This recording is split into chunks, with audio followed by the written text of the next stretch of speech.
maintain by smoking trees. Oh God, what is this? I ain't not talking trees. Yo, what's up, guys? Welcome to today's episode. Vicky Melody here once again, and quickly, I would like to show you the mix I did recently and the process. You guys already know how we do on this channel, so let's just head straight to it without wasting much of the time. All right, so this is what it sounded like before the mix. I be in my trouble chilling. I got me some pills I'm feeling. Used to the trouble season, so I'll be alright. And this is what it sounds like after the mix process. I be in my trouble chilling. I got me some pills I'm feeling. Used to the trouble season, so I'll be alright.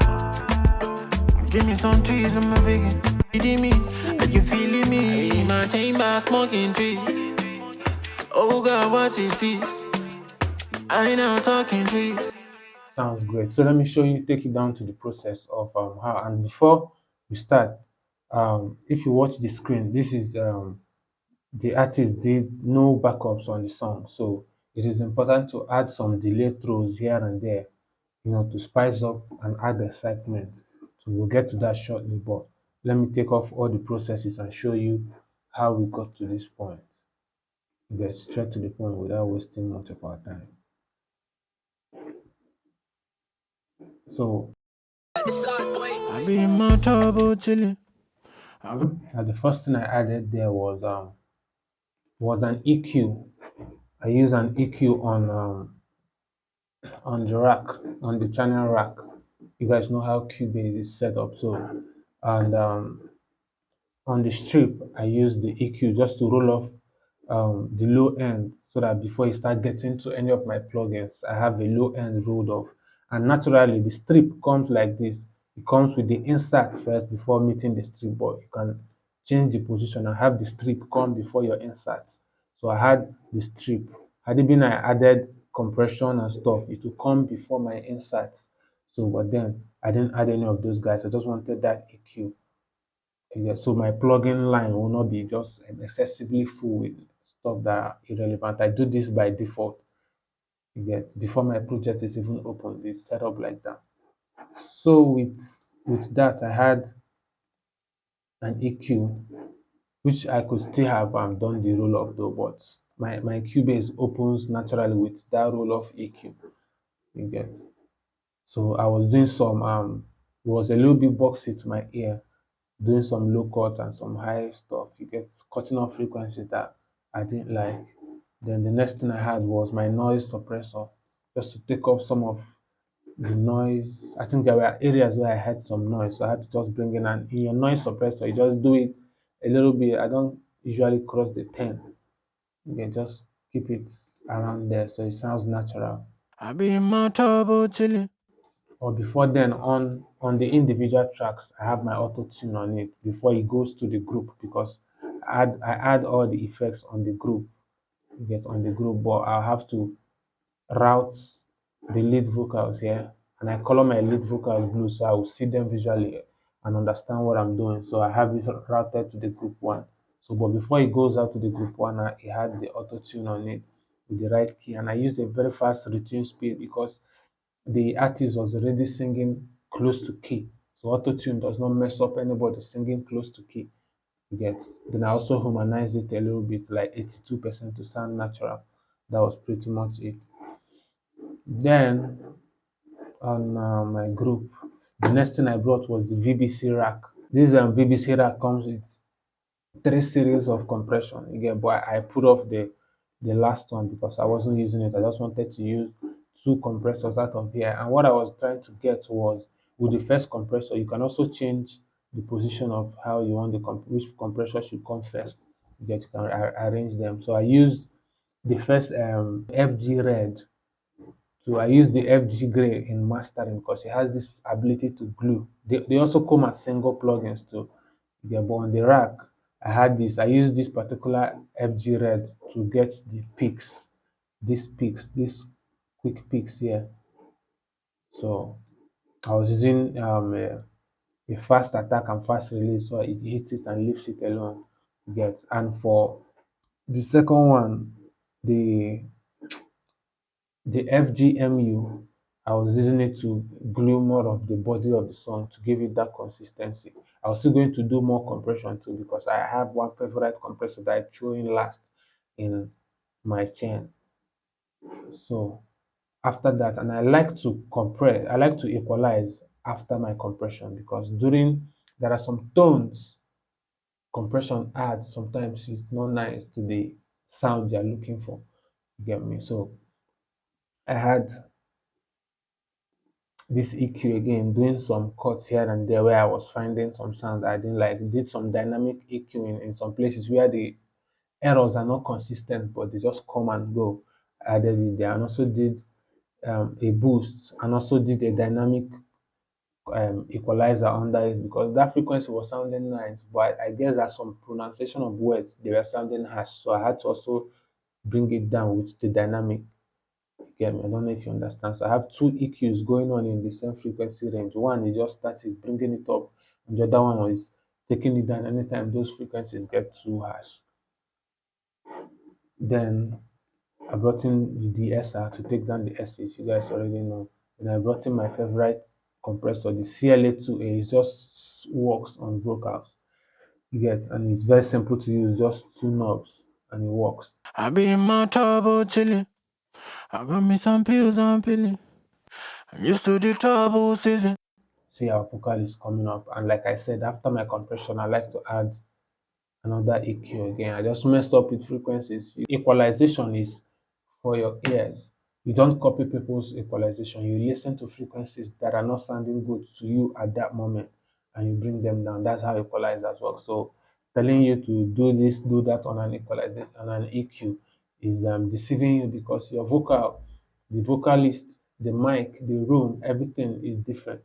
So this is just how I did mine for this specific vocal.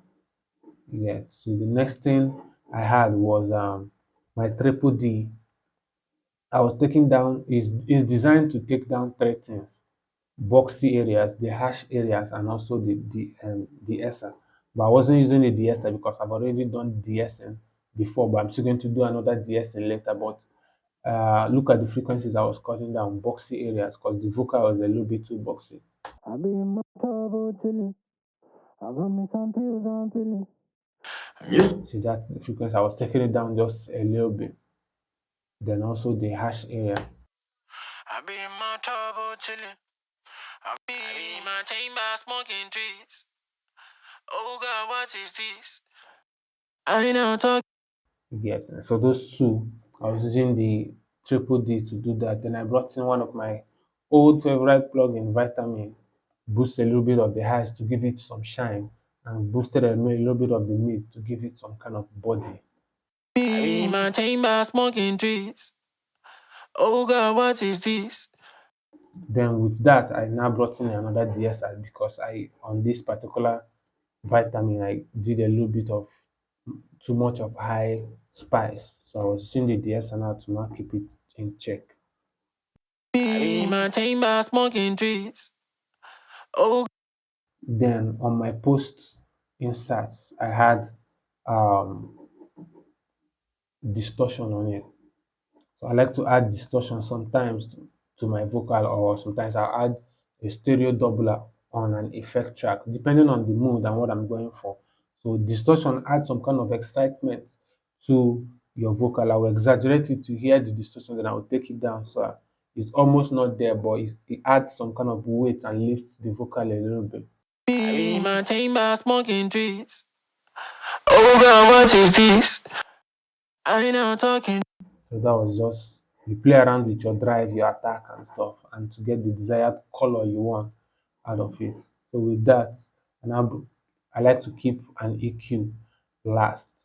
And another thing I did on this EQ was because it's always important to work to communicate with the person you are working with so they hear, and because everybody has different preferences, because I've worked with a lot of artists and I understood that what this person likes on his song might not be what this person likes on the song. One person might say I love this thing so much, another person will say this is messed up. So you have to always communicate. I already sent um the song when I was done And the guy said he wanted some low end on his vocal, that his voice was sounding so thin. Yes, I had to come and give him on the 200 and boosted it a little bit. The vocal was already too boxy for me, but for him, I think he liked it more boxy. I don't know. So I had to come on and add this extra boost here. And that was pretty much it on my NSAT. You get, so the next thing I brought in was track spacer. I used this track spacer on the beat and trigger it with the vocal, to create pockets of space on the beat so that the vocal will sit correctly. I do this all the time if I didn't make the beat. But if I made the beat, I'll go back to my beat, take back the vocal to the beat structure and adjust everything accordingly. I be in my chamber smoking trees. Oh God, what is this? And now with that, I brought in my delay and my reverb. So the delays I use, you guys already know if you've been seeing stuff here. I use, and if you want to see track spacer video, I think you should just watch it somewhere on the card. Yeah, so I use the hertz delay, and on my hertz delay, I added an EQ, more like a radio sound, to make my delay have a radio feel.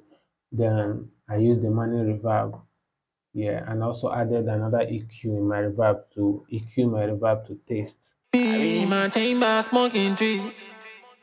Oh God, what is this? So with that, my delay throws here and there were just me highlighting some of the words again. So I'll be alright. So if you listen, you hear it go from left to right. Yeah, so that was just me just recording. I just add an audio track and take the inputs. Instead of taking my input from my microphone, I take the input from my group one. So this track is listening to whatever is coming out from the group one. So when I press record, it records whatever is coming out from the group one. And what I had there was a delay, but in ping pong, then a radio effect on it. So the ping pong pushes it from left to right. I think I did 1/4 on this particular track. And there are sometimes I do two tracks of delay throws, like in this place. This is another track of delay throw where I wanted it to sound faster. I be in my trouble chilling. Yes, the chilling. So I think this is 1/8 of delay, so it's faster. So you just mess around. Sometimes I do reverb throws where I just highlight stuff with reverb. You mess around with your stuff. Don't do too much when there is backup vocal, but in this case where there is little, that's why your space to add a little bit more stuff is. So I think I'll have to end it here. Whatever question you want to ask on the kind of tutorial you want to see next on the channel, do well to drop it on the comment section. And you guys already know, they always tell you like, subscribe, comment. Even if it is a thumbs up on the video, it helps the video to grow on this YouTube space. So see you guys on the next one. Vicky Melody here, I'm signing out. I be in my trouble chilling. I got me some pills, I'm feeling.